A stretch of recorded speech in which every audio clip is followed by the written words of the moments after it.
Tasmanian Liberal Senator Claire Chandler is attempting to garner support for her Save Women's Sports bill that would allow sporting organisations the option to exclude transgender women from competing in female sports. Senator Chandler says in her bill, which has received support, I'm thrilled and pleased to say congratulations, Scott Morrison, support from the Prime Minister, comes down to whether women and girls have the right to play single-sex sport, but it has been met with fierce backlash by those who claim the bill is transphobic or discriminatory. Senator Claire Chandler joins us now. Welcome to the show, Senator. Thanks for having me, Rowan. Great to see you. So talk us through, why you brought forward the bill. You've worked in this area for a long time. You've done sensational work. You've been an absolute standout and inspiration to so many women. We call it on this show the war on women. And what has happened in sport is just one aspect of it. Tell us why you came to put forward the bill and how you hope it will go forward. And, of course, receiving the support of the Prime Minister is a great help. So my bill just ensures that women and girls have the right to access single-sex sport. Unfortunately, we're in a situation where, under current interpretations of the Sex Discrimination Act, our local sporting clubs, from the community level right through to the elite level, can have legal action taken against them if they choose to operate single-sex sport for women. And we have a set of guidelines that was issued by Sport Australia a couple of years ago now that clearly say that inclusion in sport should be on the basis of gender identity rather than biological sex. And that's just an untenable position because it means that women can be forced to play against males. And we all know that there are obvious fairness and safety implications if that's the case. Since I've been advocating for this issue, there's been a whole wealth of research that's been developed by sports scientists, doctors, the experts, that clearly demonstrates these fairness and safety concerns. And so when it became clear to me that Sport Australia wasn't going to reissue their guidelines until the Sex Discrimination Act changed, I thought, well, as a senator, it is within my power to develop a private senator's bill to create that change that should hopefully, if passed, ensure that women and girls in Australia have the right to access single-sex sport.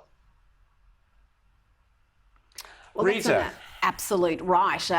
There's a reason we've got different categories, and when we don't, it's women who suffer. Now, I've noticed that the Prime Minister's support for your bill has already been characterised as some sort of anti-trans, transphobic stance. It is so utterly false. But do you see that causing damage to the Prime Minister coming up to the election? Because that is a narrative that many in the media also are keen to push.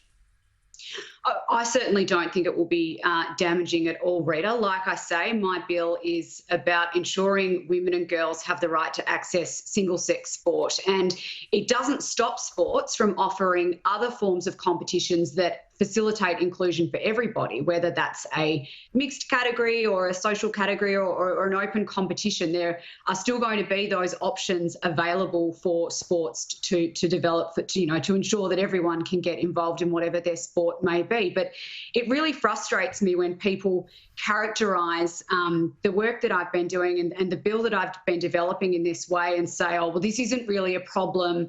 We need to see some examples. Why aren't women complaining about this? Women are complaining about this. I'm contacted every week by parents of girls, female sports people, competitors from the grassroots level right up to the elite level, and they are all concerned about the way that women's sport has been eroded, whether it's them being forced to compete against biological males on the playing field or just being threatened with some sort of disciplinary action by their sporting club for speaking out. This is happening, but these women and mums and dads contact me because they feel that they can't speak out. And you only have to look at what happens to the people who do to know why that's the case. So I've seen death threats and rape threats issued against women on Twitter that have advocated on these matters. I myself was dragged before the Anti-Discrimination Commission in Tasmania 18 months ago just for writing a piece in my local newspaper advocating for these positions. So there are real consequences for women who speak out. We need more women speaking out, and we need to have that volume of voices in there, out in the community, so that they're not shouted down. But I can completely understand why people do feel scared to speak out. The way that elements of the media and the vocal minority will shout them down is a really sad reflection on public debate in this country. James. Senator, I want to ask you, and apologies for mentioning a name that's going to horrify many of our viewers on a Sunday morning, but Peter Fitzsimons, the Sydney Morning Herald columnist, recently wrote an op-ed in which he said, you know, this isn't a big deal. It's only been a couple of trans Olympians, so what problem is this trying to solve? Now, you spoke before about community sport and, you know, at more amateur levels. Try and quantify the problem for us. How much are you hearing about this being on other levels? And what do you do about, you know, organizations? I know Cricket Australia a couple of years ago came out and issued an inclusion policy on all of this. So if sporting bodies are determined to push through with this political interpretation of gender, what does this bill do to stop that?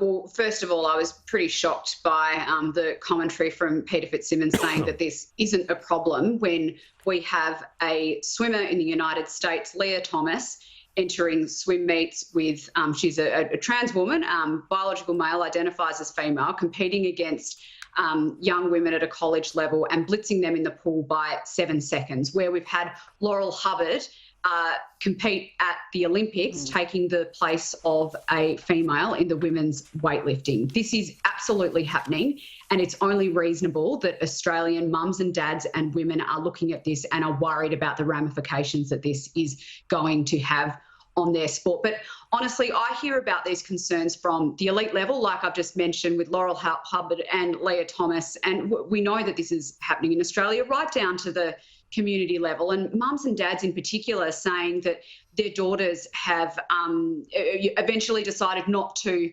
participate in their chosen sport because they're being forced to compete against young boys who clearly have some advantages over them on the sporting field. And so if you can't get it right at the community level, we're not going to be able to have women's sport at the elite level in the same way that we have become used to in this country, because women are going to become discouraged and will feel that there's not a place for them. Senator, you're 100% correct, and I would say the opposite or invert what Rita was saying earlier. I think this is the sort of thing that will win you the next election. This is what the Liberals need to be standing for. This is the sort of thing that Scott Morrison can hold up and say, you vote for us and we will fight for you. Grassroots Australians, mums and dads who care for their daughters, who will fight against this insanity, which we know the Labor Party are absolutely embedded with and embrace wholeheartedly. So well done. If the Libs win the election, I'm giving it to you, Claire. You've done it. You've stood up there and you've fought the fight for values that all Australians care for. So well done. Now, I want to say the tide is turning on this rubbish. In Sweden, for example, ultra-woke, ultra-left Sweden, the National Board and Health and Welfare Office is making a complete U-turn, Claire, regarding hormone treatment for minors with gender dysphoria. And they have reached the conclusion that we said, and you've been saying for years, we've said for years on this show, that the risks far outweigh the benefits. That's the authority saying that in Sweden now. What do you make of that, Claire? Well, I think that these are some really interesting developments that we're seeing on the front of how we're treating children with gender dysphoria in Europe. And like you alluded to, Rowan, previously there have been some quite what I would describe as extreme ways of treating these children in Europe, and we're seeing them backtrack on those treatment programs now, particularly I think because of the Keira Bell case in the United Kingdom, which found that these sort of treatments of young children, cross-sex hormones, puberty blockers, are experimental at best, and we don't know the long-term effects of them. So I'm very pleased to see the scrutiny that's been applied to these treatments in Europe. I would like to see that same scrutiny applied to the way these treatments are happening in Australia. We know that there has been an explosion in the number of children being treated for gender dysphoria in this country in the last 5 to 10 years. And I have made many attempts to get out of state government health departments the data which shows what type of treatments these children are receiving, what the pathways are for these children in terms of clinical pathways, what other treatments are they receiving later down the track, and also what other consideration has been given to these children having other mental health issues that might need to be worked through before we resort to cross-sex hormones, puberty blockers, double mastectomies, all of these sorts of very extreme treatments. And it's been very difficult to get that information out of our state health departments. And honestly, I think it's a national scandal that we aren't asking more questions about the way our health system is treating children in this situation. I mean, obviously there are some very complex mental health issues that these young children have, and I'd like to see those more holistically worked through before we resort to putting hormones into these children, giving them double mastectomies, sort of life-altering treatments that we don't know the impacts of further down the track. Claire Chandler, Senator Claire Chandler from Tasmania. That roaring sound you hear in your ears is Australians across this nation, mums and dads, cheering and saying, yes, well done.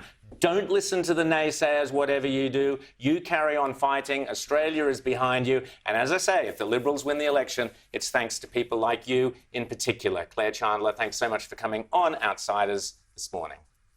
Thanks for having me, everyone. And coming up, our pleasure.